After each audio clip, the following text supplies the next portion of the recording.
Good morning. Today, we'll present a statistical analysis of the nutritional profile of dairy products in Colombia with my partner David Ayala, using Python Colab to process and visualize the data.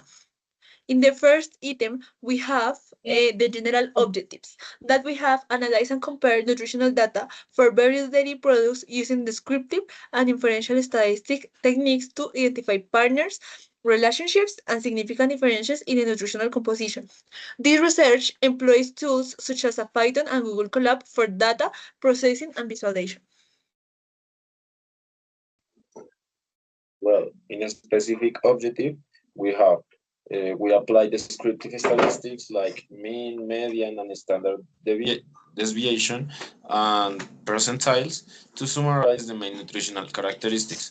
In the second one, we visualize data using numerate, ambivariate bar charts, histograms, and box plots to compare components such as protein, fat, carbohydrates, and calories. And finally, we explore relationships between nutritional variables using correlation and simple linear regression. Continuing the dairy products, we have the dairy products comparing its industries. The first one is the milk. The milk production sales ratio in Colombia reflects an industry with growth potential, but with challenges in efficiency, formalization, and competitiveness. The cheese production and sales are closely related with a high correlation as domestic demands absorbs the majority of the national supply. Factors such as smuggling or milk prices can cause small variations. And finally, the yogurt production and sales show a positive correlation driven by mass consumption and stable demand. Factors such as flavor innovation, healthy campaigns, and competition from imports generates a slightly fluctuation, but the market maintains a close balance between supply and demands. Okay, we have three questions related to the data obtained that we will show you later. The first question is which milk is more beneficial for the body? We have very graphics to show us what is the comparison of calcium, of vitamin A, of vitamin C, of protein, of add sugars, of sodium, of diet fiber, of comparison of cholesterol, trans grass, and saturated grass. And in all charts, we see the top test is the powdered milk. But how we can see, milk lactose-free stands out as the most beneficial option for the body compared to other traditional milk, as it offers the same essential nutrition like protein and calcium, but without lactose, making it digestively friendly for the people with intolerances. Additionally, it typically contains less saturated fat and sugar than whole milk, reducing metabolic risk and reducing variabilities. It has lower sodium levels promoting cardiovascular health. Unlike whole or flavored milks, which can be high in added sugars, can be high in add sugars and fat. Lactose-free milks maintains a balanced nutritional profile, ideal for those seeking easy digestion without sacrificing key nutrients.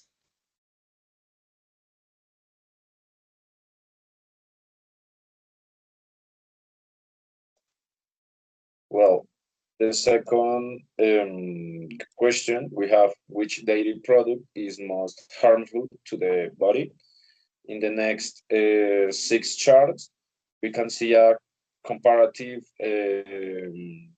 variables in mean fat content, mean sugar content, and mean protein content per dairy products.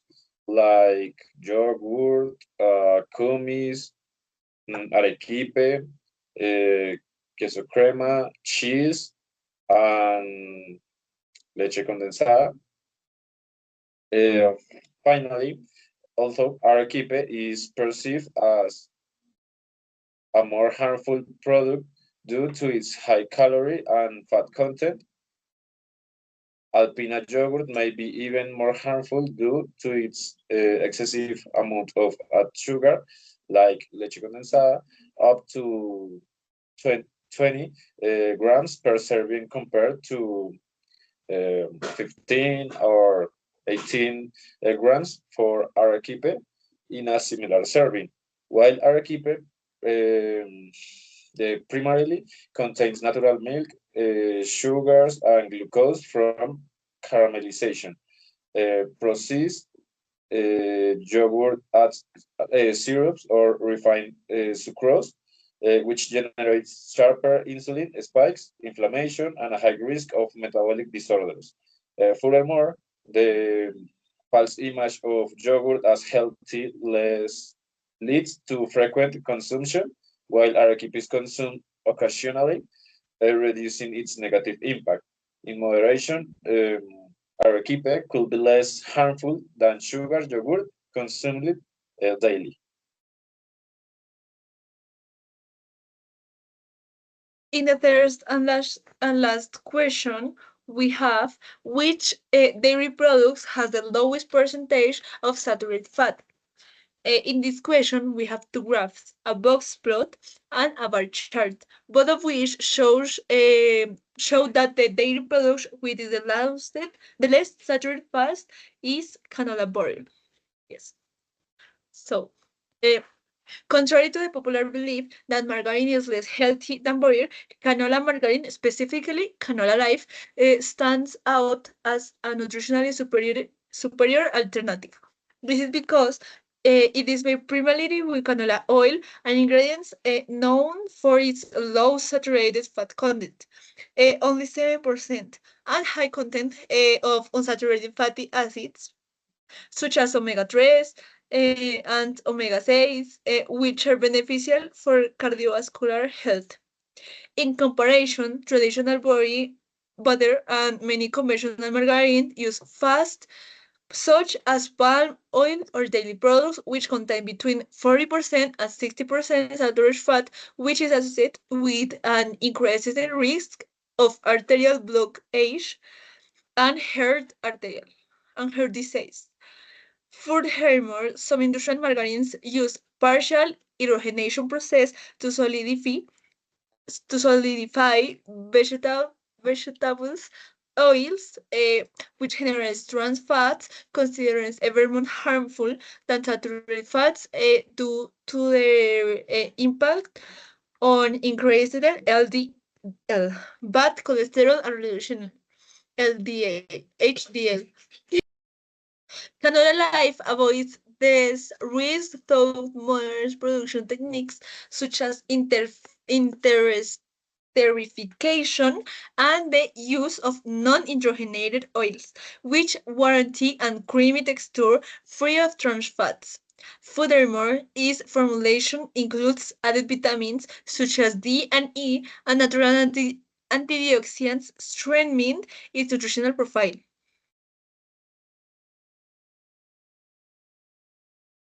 Well, finally, conclusion. As we can see from the various graphs, data, and information obtained and analyzed, we can conclude that how important the organization and processing of data is for everyday life. A simple data table can organize an entire industry, products, and society. The use of such data, its order, and so on, can change the way we can see and act, just as a basic food like dairy products can change its nutritional data, even the structuring and analysis of the population. Thank you. Thank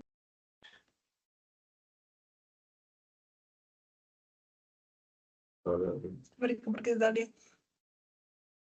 Ah, uy. Espérate, espérate. Ahora miremos qué tan paila está eso y cómo lo vamos a editar.